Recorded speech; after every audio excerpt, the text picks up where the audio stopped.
Assalamualaikum warahmatullahi wabarakatuh.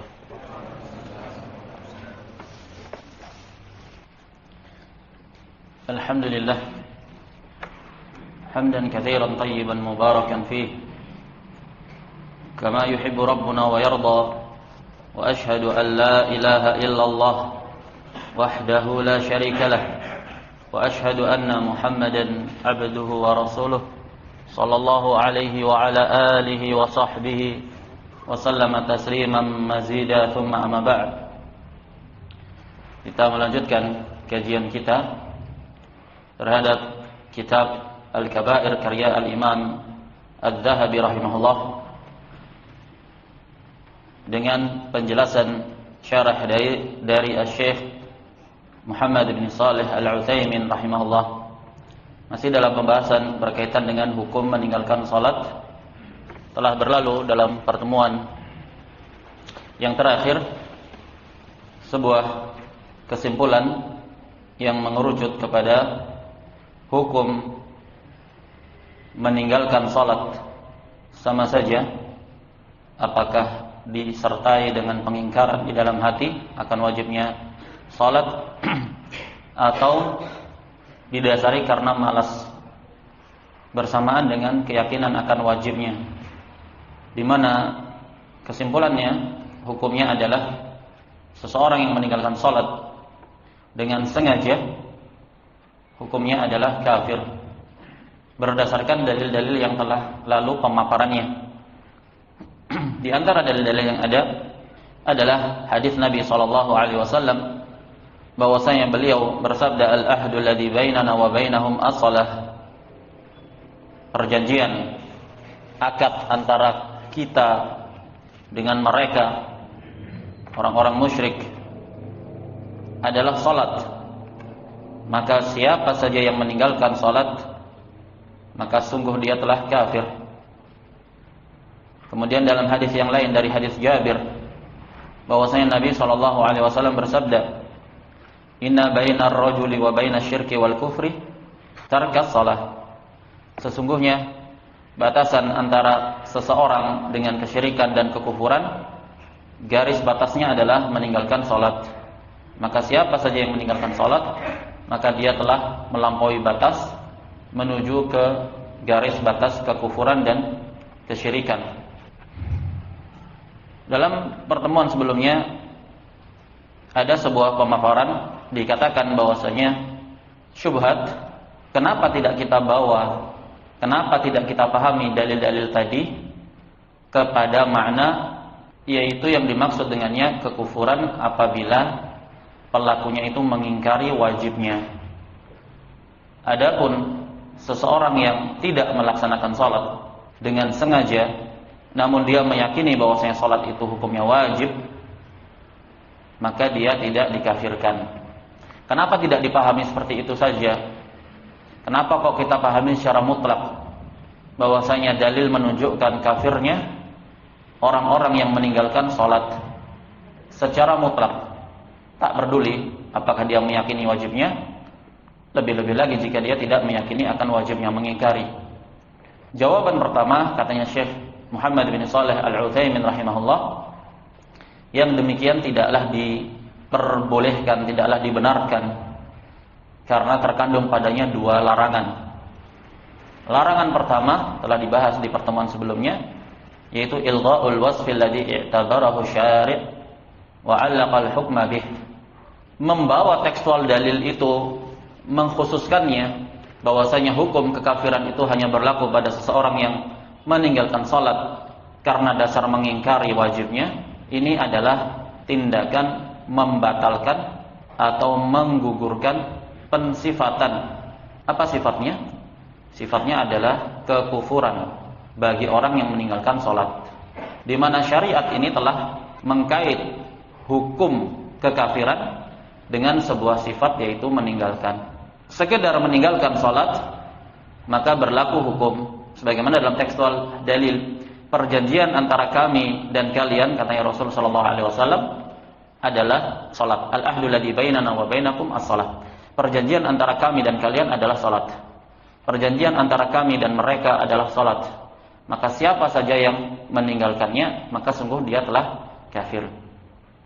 Ditetapkan di sini hukum yaitu kekufuran atas tindakan meninggalkan salat. Fa inna syari'a allaqal hukma bil kufri 'ala tarki dunal juhud. Dalam tekstual hadis, syariat mengkait hukum dengan kekufuran ini atas sebuah sifat yaitu meninggalkan salat mutlak. Tidak ada rincian di dalam tekstual hadis. Maka faman tarakaha jahidan misalkan. Siapa yang meninggalkan salat dalam keadaan dia mengingkari wajibnya, maka dia kufur. Tidak ada pemutlakan seperti itu atau pengkaitan seperti itu, tidak ada. Syariat memutlakkan faman tarakaha faqad kafar.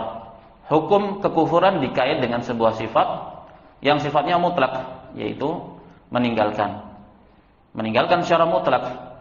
Maka pembatasan bahwasanya memahami hadis ini dengan kait secara spesifik yaitu meninggalkan yang disertai dengan pengingkaran, ini tindakan membatalkan tekstual dalil, tekstual zahir dari dalil, dan menyelewengkan, memalingkan makna zahir dari hadis kepada makna yang tidak ditunjukkan oleh tekstual yang ada.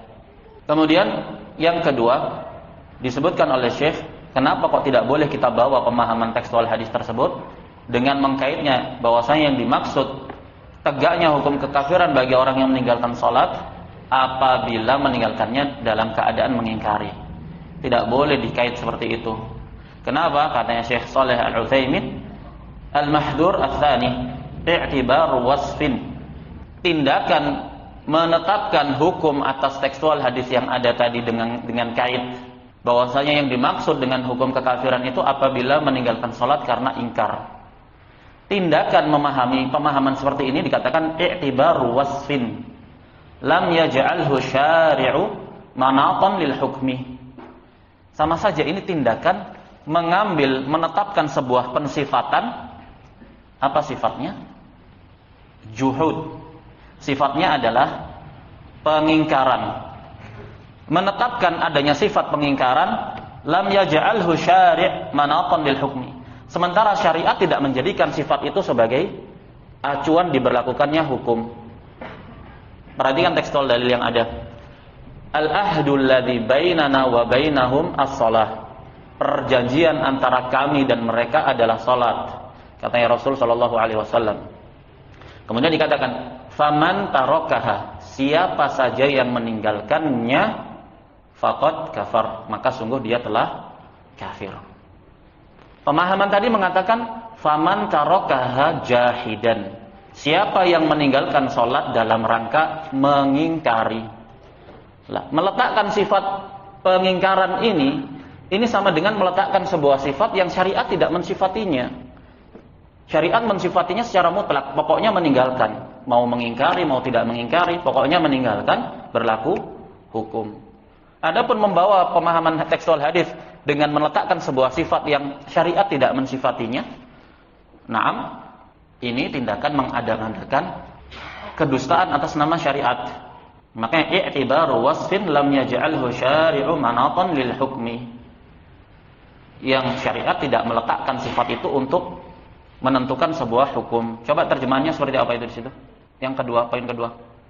Kedua, mengambil suatu objek yang tidak dijadikan oleh Allah pembuat syariat sebagai tempat terjadinya suatu hukum, dikarenakan pengingkaran akan wajibnya salat lima waktu yang menjadikan kafir orang yang tidak memiliki alasan. Misalnya disebabkan kegiatan. Baik. Naam. Abu Salman coba dibaca yang jelas. Mengambil suatu objek yang tidak dijadikan oleh Allah dalam bentuk membuat syariat sebagai tempat berkandungnya suatu hukum. Titik. Mengambil sebuah apa? Enggak, di awal. Mengambil sebuah objek. Objek yang di sini yang dimaksud adalah pengingkaran. Menetapkan sebuah objek, sebuah sifat atas tindakan meninggalkan salat. Meninggalkan salat ini kan mutlak. Dikait dengan objek yaitu meninggalkan salat atas dasar mengingkari hukumnya. Padahal hadisnya tidak ada.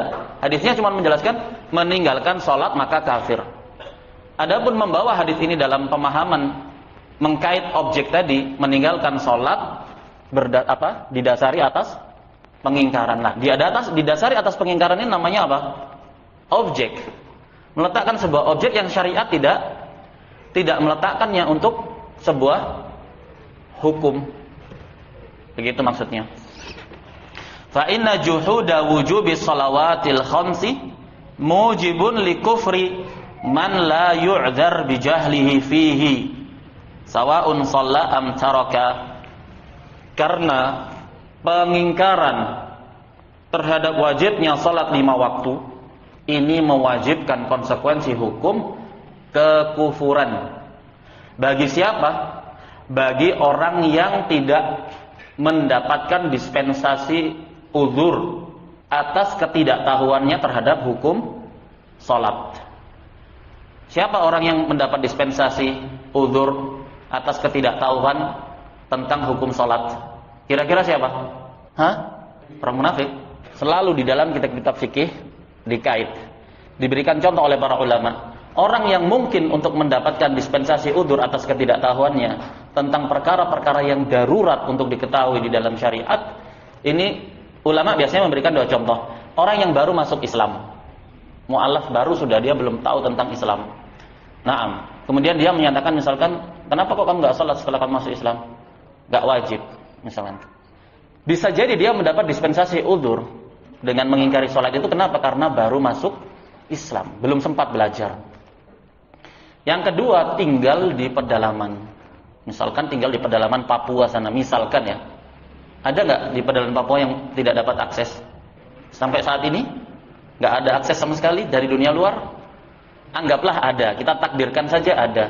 Subhanallah, ada dai dari Jawa merantau ke sana menebarkan Islam. Masuklah dia ke pedalaman sana menebarkan Islam. Masuklah Islam, mereka bersyahadat. Cuman belum sempat untuk mengajarkan rukun Islam yang kedua. Dai-nya ini keburu meninggalkah atau pulangkah? Lah, kondisi yang seperti ini ketika mereka tidak sholat bisa jadi mendapatkan dispensasi uzur. Lah masalahnya lah kalau orang-orang yang hidup di sekitar masjid ini nongkrong di depan masjid, Jumatan itu adzan dia juga duduk aja nggak sholat Jumat wala apa. Terus kemudian akan dikatakan mendapat uzur? Ya tidak bisa. Nah, jadi yang dimaksudkan di sini orang yang atau pengingkaran terhadap wajibnya sholat 5 waktu itu konsekuensinya mewajibkan kekufuran. Bagi siapa? Bagi mereka yang tidak mendapatkan uzur. Maksudnya apa? Ya standarisasi level dia sebagai seorang muslim itu nggak layak untuk dia kemudian nggak tahu hukumnya sholat. Orang dia tinggal di masyarakat kaum muslimin. Dia juga orang terpelajar. Islam, syiar-syiar Islam ada di daerahnya. Kalau dikatakan dia nggak tahu wajibnya sholat 5 waktu, ini sesuatu yang nggak bisa dinalar. Lah kalau urusan pembagian zakat fitrah dan daging kurban mereka terdepan kok. Berarti kan mereka tahu syiar-syiar Islam itu harusnya. Nah, tapi kenapa dalam permasalahan sholat mau dikatakan mereka nggak tahu hukumnya? Nah, jadi yang seperti itu tidak mendapat uzur. Kita katakan lagi, pengingkaran terhadap wajibnya sholat 5 waktu ini konsekuensinya kufur. Orang yang mengingkari, yang dia tidak mendapat dispensasi uzur atas ketidaktahuannya, itu kafir yang mengingkari. Sama saja apakah dia sholat atau tidak sholat. Karena yang jadi acuan adalah pengingkarannya, bukan melaksanakan atau meninggalkannya. Karena ada kelaziman al-wasfu mensifati atau pensifatan lil juhudi bitark. Pensifatan tindakan meninggalkan sholat itu dengan juhud disertai pengingkaran, ini melazimkan dinafikannya hukum ketika perbuatan itu dilaksanakan. Begini, kalau dikatakan orang yang kafir karena meninggalkan sholat, itu adalah mereka yang meninggalkannya karena mengingkari.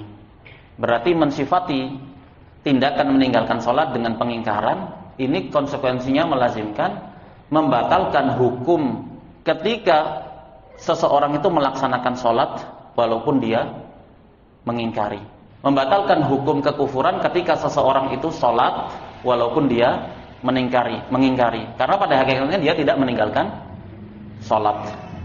Jadi di sini dikatakan, falau shalla syakhsun as-salawatil khamsah, seandainya ada orang sholat 5 waktu, wa ata bi kulli ma yu'tabaru laha min syurutin wa arkanin wa wajibatin wa mustahabbatin. Ada orang salat 5 waktu. Dia memenuhi semua syaratnya, rukunnya, kewajiban-kewajiban salat dan sunnah-sunnah salat. Lakinnahu jahidun liwujubiha. Cuman masalahnya dia ingkar akan kewajibannya. Biduni udrun. Dan dia enggak mendapat udzur atas pengingkarannya. Biduni udrin lah fihi, pada tindakan yang demikian itu, pada tindakan pengingkaran dia, lakana kafiran. Niscaya dia itu tetap kafir. Ma'a annahu lam yatrukha, padahal dia tidak meninggalkan sholat. Orang ini sholat 5 waktu nggak pernah meninggalkan. Cuman masalahnya dia mengingkari akan wajibnya. Bagaimana hukumnya? Hukumnya dia tetap kafir karena dia mengingkari. Fatabayyana bidzalika anna hamlan nususi ala man taraka sholata jahidan liwujubiha ghairu sahih. Berarti menjadi jelas di sini. Membawa pemahaman terhadap dalil akan hukum orang yang meninggalkan sholat, hukumnya itu kafir apabila dia itu ingkar atas kewajibannya, ini tidak benar. Kenapa? Karena syariat memutlakkan hukum berlaku berdasarkan suatu tindakan, yaitu meninggalkan, mutlak, meninggalkan sholat, ingkar atau tidak ingkar. Wa annal haqqa anna tarika salati kafirun kufran mukhrijan 'anil millah. Katanya Syekh Muhammad bin Shalih Al-Utsaimin rahimahullah, dan bahwasanya yang hak, yang benar itu bahwasanya seseorang yang meninggalkan salat maka dia kafir dengan kekufuran yang konsekuensinya mengeluarkan pelakunya dari agama, murtad. Kama jaa dzalika, sebagaimana telah datang penjelasan yang demikian itu, sharihan, secara gamblang, secara jelas. Dan tolak ukur gamblang dan jelasnya suatu dalil itu sesuai dengan tuntutan dan tekstual zahir dari bahasa Arab. Karena syariat ini datang dalam keadaan berbahasa Arab, Al-Quran berbahasa Arab, dan Rasul SAW Arabi, berbicara dengan bahasa Arab yang fasih.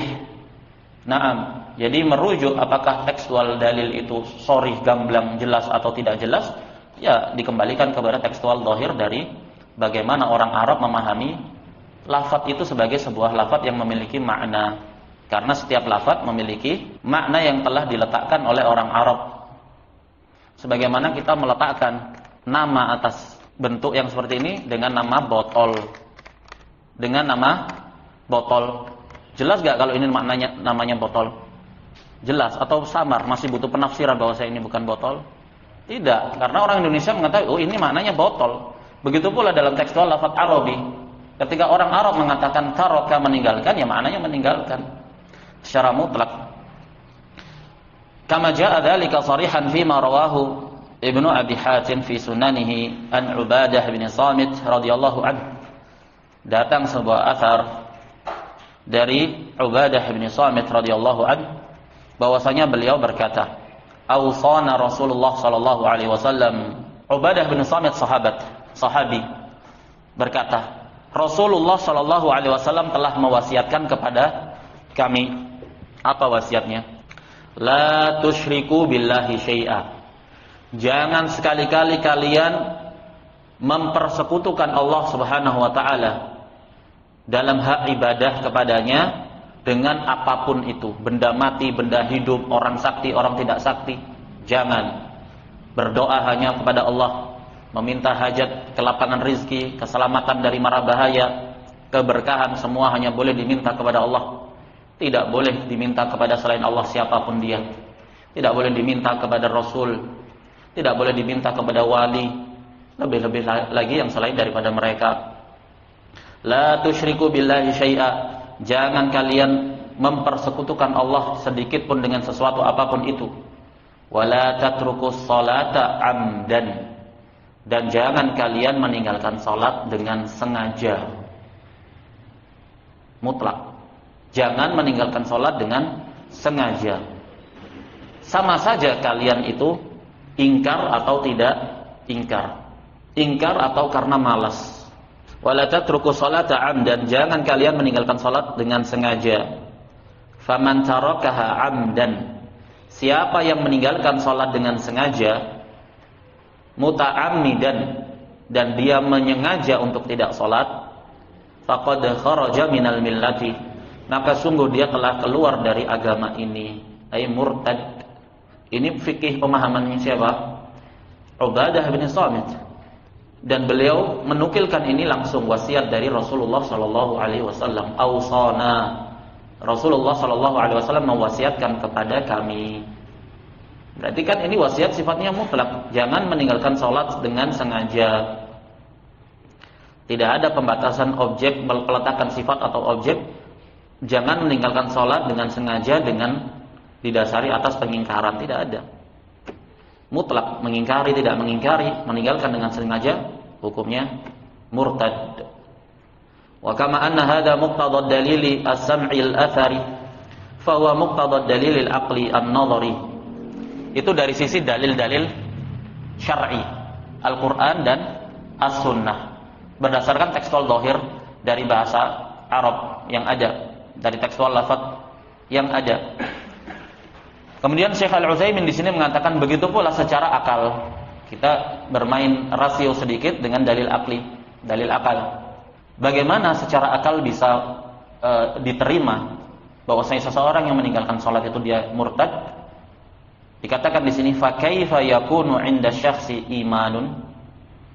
Bagaimana bisa kira-kira ada pada diri seseorang itu iman ma'atarkihi lis-salati, bersamaan dengan tindakan dia meninggalkan salat. Iman itu kan intinya ada di mana? Di hati. Hati itu kalau benar pasti akan menunjukkan berbuah, diimplementasikan ke dalam wujud nyata, yaitu amalan zahir. Kira-kira mungkin nggak orang katanya memiliki iman di dalam dadanya, kemudian dia meninggalkan salat, allati hiya amududdin, di mana salat itu adalah tonggak tiangnya agama. Yang kalau tidak ada itu maka tidak ada agama. Yang namanya tiang. Wa jaa minat targhibi fi fi'liha ma yaqtadi likulli 'aqilin mu'minin an yahdara min tarkiha wa idha'atiha. Yang kedua, datang dalil-dalil sekian yang menunjukkan motivasi untuk melaksanakan salat. Yang itu semua konsekuensinya harus dipahami bagi seorang yang berakal, orang yang mukmin, untuk dia waspada dari meninggalkan salat dan menyia-nyiakannya. Fatarkuha ma'a qiyami hadzal muqtada la yabqa imanan ma'a tarik. Maka kesimpulannya, tindakan meninggalkan salat bersamaan dengan telah tegaknya muqtada, konsekuensi dan segala gambaran yang berkaitan dengan permasalahan salat ini, yang dia adalah tiangnya agama. Nah, dan datang sekian hadis memotivasi untuk melaksanakan salat dan memperingatkan dengan keras untuk jangan sampai meninggalkan salat. Ini semua telah tegak. Maka ketika seseorang itu kemudian tetap dia tidak melaksanakan salat, ya sama saja, berarti artinya tidak ada tersisa keimanan bagi orang yang meninggalkan salat. Di situ diterjemahkan apa? Terakhir, paragraf terakhir. Abu Salman.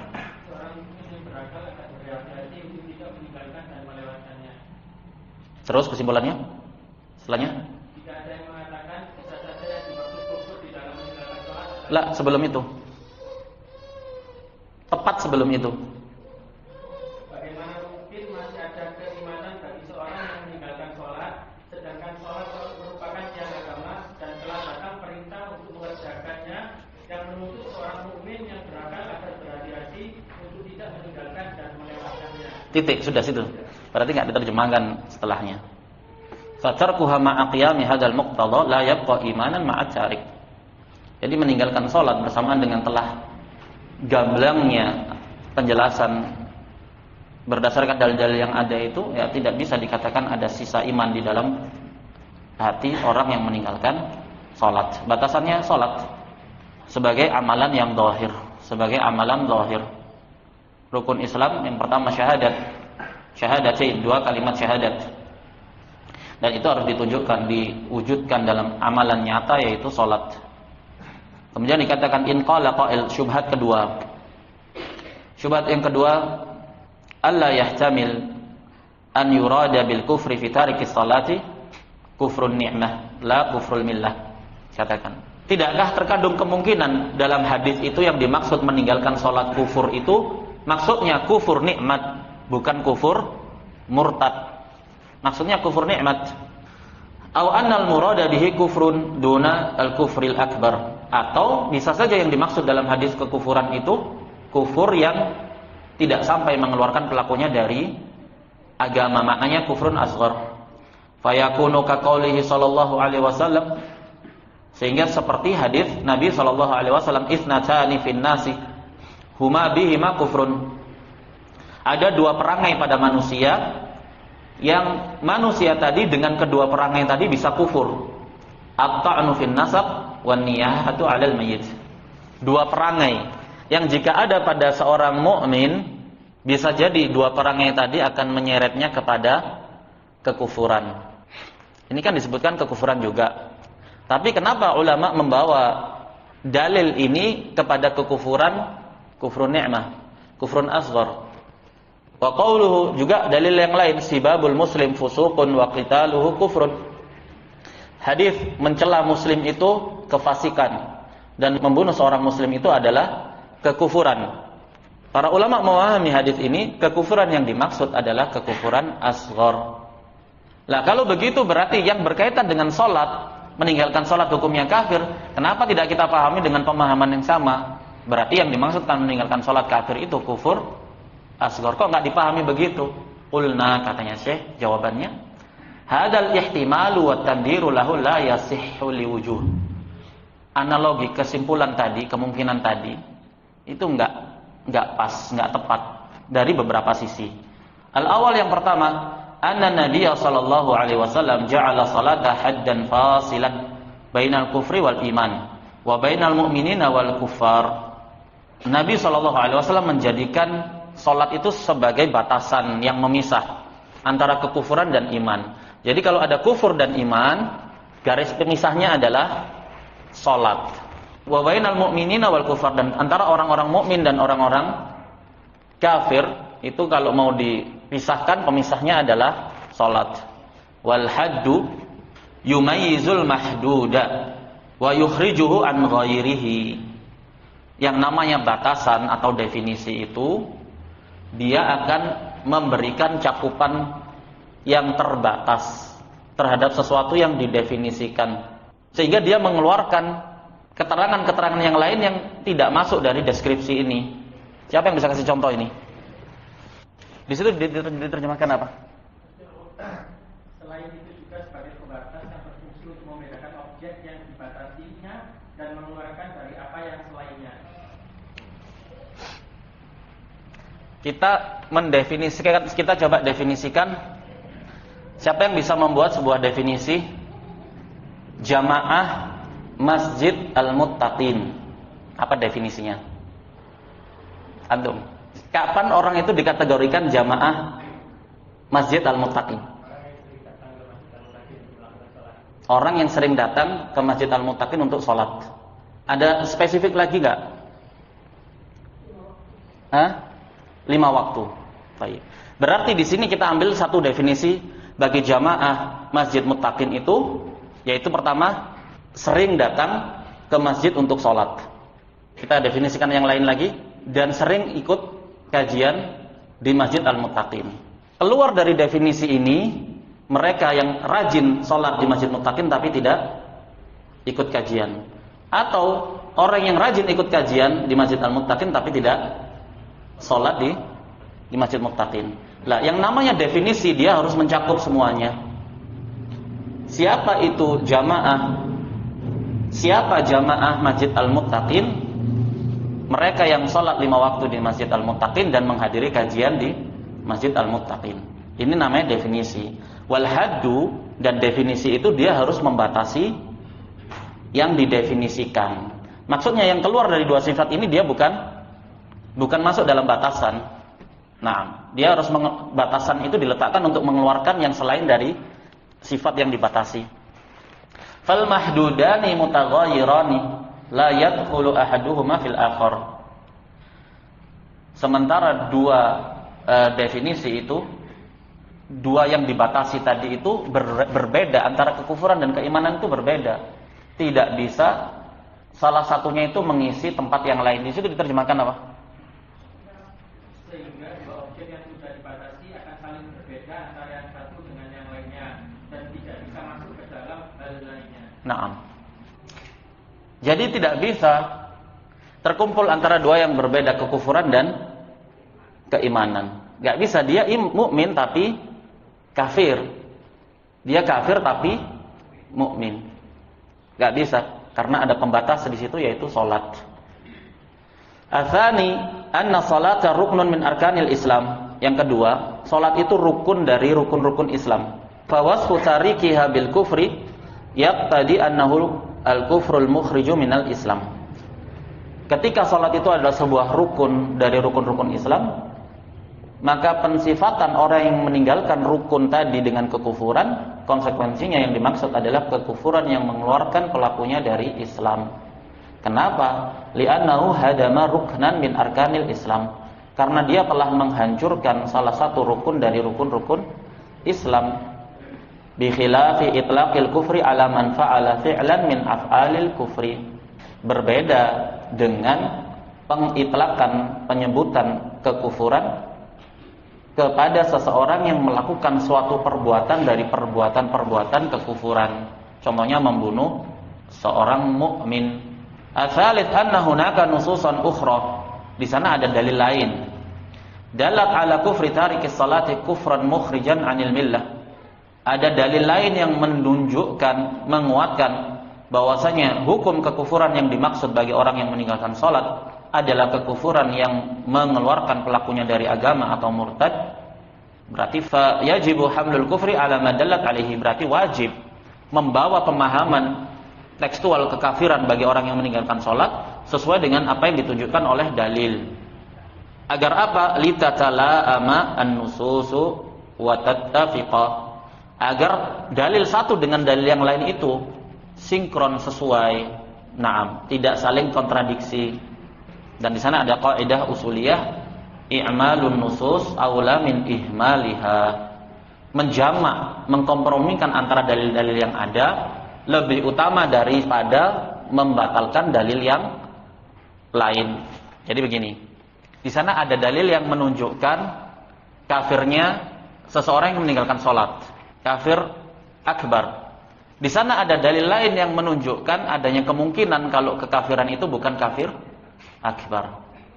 Daripada membatalkan salah satu dalil yang ada, mengkompromikan dalil yang ada itu lebih utama.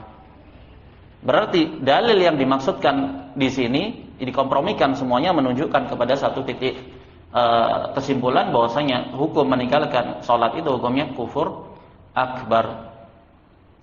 Adapun permasalahan membunuh seorang mukmin itu dibawa ke dalam pemahaman kufur-kufur asghar karena ada dalil lain yang menunjukkan yang demikian, bahwasanya orang-orang wa in ta'ifatani minal mu'minina qatatalu fa aslihu bainahuma, apabila ada dua kelompok dari orang-orang mukmin yang saling berperang maka damaikanlah antara keduanya.